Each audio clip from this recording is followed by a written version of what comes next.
এশটা পৰামৰ্শতকৈ অভিজ্ঞতাৰ এটা উজুতিয়ে এজন ব্যক্তিক বেছি শক্তিশালী কৰে। কিছুমান কথা আনে বুজাই দিয়াতকৈ যেতিয়া সেইবোৰ কথা নিজৰ জীৱনত ঘটে তেতিয়াহে ভালদৰে বুজা যায়। অলপ সন্মান পালে উন্মাদ হৈ পৰে, অলপ টকা পালে অনিয়ন্ত্ৰিত হৈ পৰে, অলপ জ্ঞান পালেই হকে বিহকে উপদেশ দিব পৰা হৈ যায়, অলপ সফলতা পালেই পৃথিৱীখনক লৈ হাঁহিবলৈ ধৰে, অলপ অধিকাৰ হাতলৈ আহিলেই আনক ধ্বংস কৰিবলৈ আৰম্ভ কৰে। এইদৰে মানুহবোৰ সলনি হৈ থাকে। কিবা এটা পালেই তাক লৈ অহংকাৰী হৈ পৰে।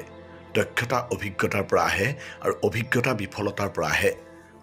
গতিকে যদি আপুনি কোনো কামত বিফল হৈছে তেতিয়াহ'লে এইটো একো বেয়া কথা নহয়। এই বিফলতাই আপোনাক অভিজ্ঞতা দিব আৰু এই অভিজ্ঞতা লগত লৈ আকৌ এবাৰ চেষ্টা কৰক। প্ৰথমবাৰ কৰা ভুলবোৰ শুধৰাই এইটোৱেই হ'ব সফলতাৰ প্ৰথম পদক্ষেপ।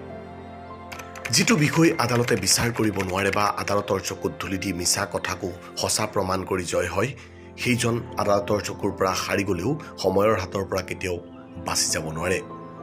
সেইসকলক সময়ে বিচাৰ কৰে আৰু যেতিয়া সময়ে বিচাৰ কৰে তেতিয়া সাক্ষী আৰু প্ৰমাণৰ প্ৰয়োজন নাথাকে।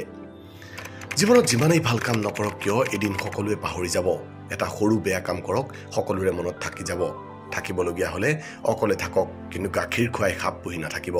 প্ৰিয় বুলি পৃথিৱীত কোনো নাই, সকলো প্ৰয়োজনীয়।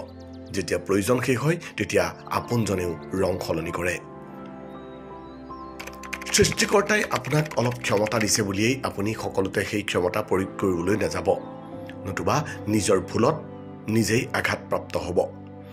ভাল কাম কৰক, কাৰণ বেয়া কামে আপোনাক হাজাৰ বছৰলৈ পিছ নেৰে।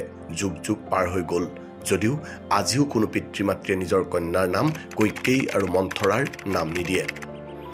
বেয়া কামৰ বাবেই আজিও জ্বলি আছে ৰাৱণ। য'ত মানুহে আপোনাক মাথো সহ্য কৰে তাত নোযোৱাই ভাল।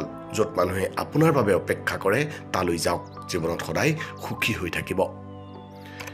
আনক সিমানখিনি কথাহে ক'ব যিমানখিনি শুনিব পাৰে। কেৱল কথা কোৱাৰ সাহস থাকিলেই নহ'ব, শুনিবলৈ সাহস থাকিব লাগিব। কাৰণ এইটো কেৱল আত্মসন্মানৰ কথা। আত্মসন্মান থকা বাবেই ধৈৰ্য ধৰে, নতুবা যিজনে শুনিব পাৰে তেওঁ আনক শুনাবও পাৰে।